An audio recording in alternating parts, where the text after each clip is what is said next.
इसी अयोध्या ने संसार को बताया कि एक व्यक्ति कैसे समाज की शक्ति से, उसके संस्कारों से पुरुषोत्तम बनता है।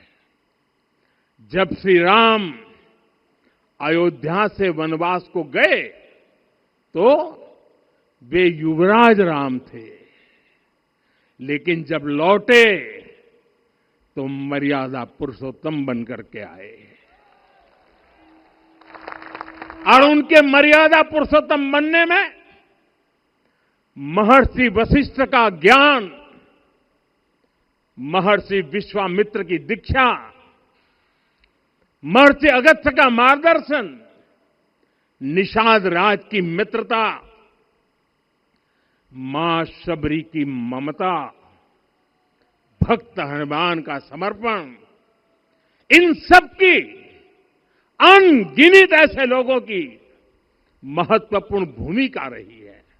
साथियों, विकसित भारत बनाने के लिए भी समाज की इसी सामूहिक शक्ति की आवश्यकता है।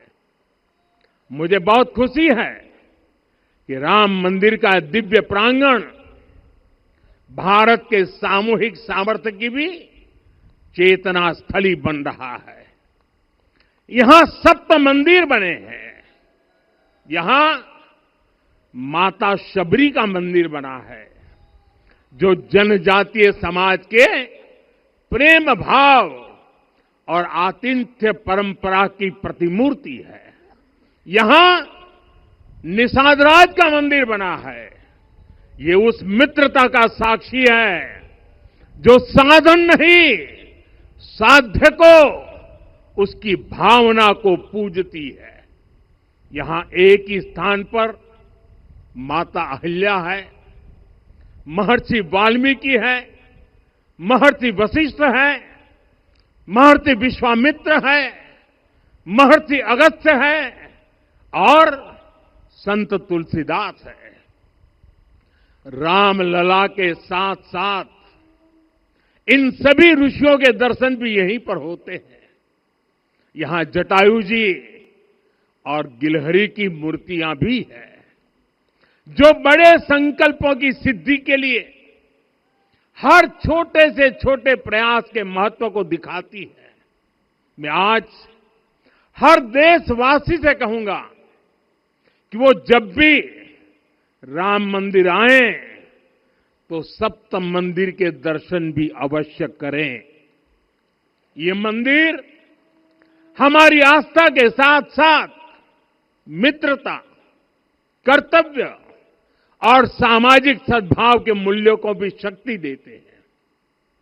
साथियों, हम सब जानते हैं, हमारे राम भेद से नहीं, भाव से जुड़ते हैं। उनके लिए व्यक्ति का कुल नहीं, उसकी भक्ति महत्वपूर्ण है। उन्हें वंश नहीं, मूल्य प्रिय है। उन्हें शक्ति नहीं, सहयोग महान लगता है। आज हम भी उसी भावना से आगे बढ़ रहे हैं। पिछले 11 वर्षों में महिला, दलित, पिछड़े, अति पिछड़े, आदिवासी, वंचित, किसान, श्रमिक, युवा, हर वर्ग को विकास के केंद्र में रखा गया है। जब देश का हर व्यक्ति, हर वर्ग, हर क्षेत्र सशक्त होगा, तब संकल्प की सिद्धि में सबका प्रयास लगेगा।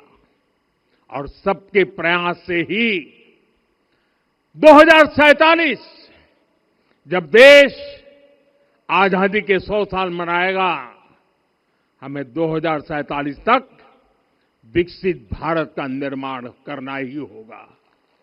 साथियों, रामलला की प्राण प्रतिष्ठा के ऐतिहासिक अवसर पर मैंने राम से राष्ट्र के संकल्प की चर्चा की थी। मैंने कहा था कि हमें आने वाले 1000 वर्षों के लिए भारत की नींव मजबूत करनी है। हमें याद रखना है, जो सिर्फ वर्तमान का सोचते हैं वो आने वाली पीढ़ियों के साथ अन्याय करते हैं। हमें वर्तमान के साथ साथ भावी पीढ़ियों के बारे में भी सोचना है, क्योंकि हम जब नहीं थे ये देश तब भी था, जब हम नहीं रहेंगे ये देश तब भी रहेगा। हम एक जीवंत समाज है, हमें दूरदृष्टि के साथ ही काम करना होगा। हमें आने वाले दशकों, आने वाली सदियों को ध्यान में रखना ही होगा। और साथियों, इसके लिए भी हमें प्रभु राम से सीखना होगा। हमें उनके व्यक्तित्व को समझना होगा, हमें उनके व्यवहार को आत्मसात करना होगा। हमें याद रखना होगा, राम यानी आदर्श, राम यानी मर्यादा, राम यानी जीवन का सर्वोच्च चरित्र, राम यानी सत्य और पराक्रम का संगम। दिव्य गुणे शक्र समो रामः सत्य पराक्रमः। राम यानी धर्म पथ पर चलने वाला व्यक्तित्व। रामः सत्पुरुषो लोके सत्यः सत्यपरायणः। राम यानी जनता के सुख को सर्वोपरि रखना, प्रजा सुखत्वे चंद्रस्य। राम यानी धर्म और क्षमा का दरिया। वसुधाया क्षमा गुणे है। राम यानी ज्ञान और विवेक की पराकाष्ठा। बुद्धया बृहस्पते तुल्य। राम यानी कोमलता में दृढ़ता। मृदु पूर्वज भाषते। राम यानी कृतज्ञता का सर्वोच्च उदाहरण। कदाचन नोपकारेण कृति नैकेन तुष्यति। राम यानी श्रेष्ठ संगति का चयन। शीला वृद्धे ज्ञान वृद्धे वयो वृद्धे च सज्जनै। राम यानी विनम्रता में महाबल। वीर्यवान च वीर्येण महता स्वेन विस्मितः। राम यानी सत्य का अडिग संकल्प। न च अनुत्र कथो विद्वान। राम यानी जागरूक, अनुशासित और निष्कपट मन। निस्तिंद्र अपम्रत च स्वदोष परदोषवित। साथियों, राम सिर्फ एक व्यक्ति नहीं, राम एक मूल्य है, एक मर्यादा है, एक दिशा है।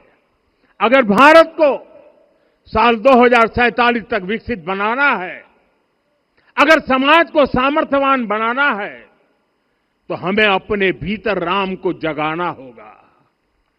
हमें अपने भीतर के राम की प्राण प्रतिष्ठा करनी होगी। और इस संकल्प के लिए आज से बेहतर दिन और क्या हो सकता है। साथियों, 25 नवंबर का यह ऐतिहासिक दिन अपनी विरासत पर गर्व का एक और अद्भुत क्षण लेकर आया है। इसकी वजह है धर्म ध्वजा पर अंकित कोविदार वृक्ष। ये कोविदार वृक्ष इस बात का उदाहरण है कि जब हम अपनी जड़ों से कट जाते हैं तो हमारा वैभव इतिहास के पन्नों में दब जाता है। साथियों, जब भरत अपनी सेना के साथ चित्रकूट पहुंचे तो लक्ष्मण ने दूर से ही अयोध्या की सेना को पहचान लिया। ये कैसे हुआ, इसका वर्णन वाल्मीकि जी ने किया है।